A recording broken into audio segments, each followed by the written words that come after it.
好，欢迎来到妮娜音乐日记，和妮娜一起开启快乐的钢琴旅行吧。今天这个视频，妮娜找了一首小的名曲，适合初学者来弹奏，是法国作曲家雅克·奥芬巴赫在歌剧《地狱中的奥尔菲斯》中的选段康康舞曲。相信这个旋律大家都非常熟悉。下面妮娜来示范一下。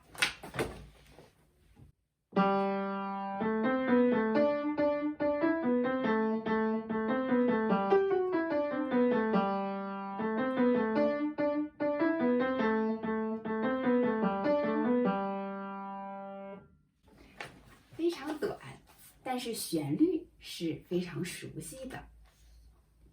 在这首乐曲当中，基本的音符时值类型，妮娜在之前的视频都有详细的讲解，不知道的朋友可以去看一看。在这里边出现的新的乐谱上的新的标记，我们来看一下第一小节第4线下方的黑色方块，我们叫做休止符，这个休止符叫做全休止，不管这一个小节有几拍，我们都进行休息。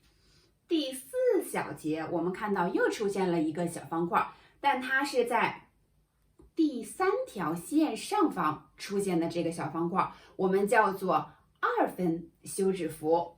第2行的第3小节，我们来看像小燕子一样的这个记号，我们叫做4分休止符。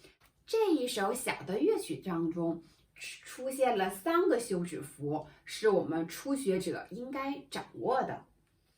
第2行还有一个我们学习到的新的知识，音乐当中的井字，我们叫做升记号。升记号就要弹奏钢琴的黑键。妮娜来说一下，我们首先要找到白键在钢琴上的位置，这个音符是发。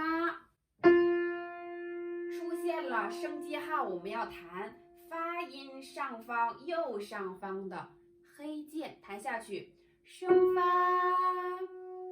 所以音符的前面出现升记号，我们就要演奏黑键升发，而不演奏发这个音符。这段旋律我们来一起唱一下，so升发咪。在这一首小的乐曲里边，我们只要掌握休止符，掌握升记号的弹奏就可以了。世界名曲也可以很简单，我们跟着妮娜一起学起来吧。今天的视频就到这儿了，喜欢妮娜的频道记得订阅，并把妮娜的频道分享给更多的朋友们。我们下次再见，拜拜。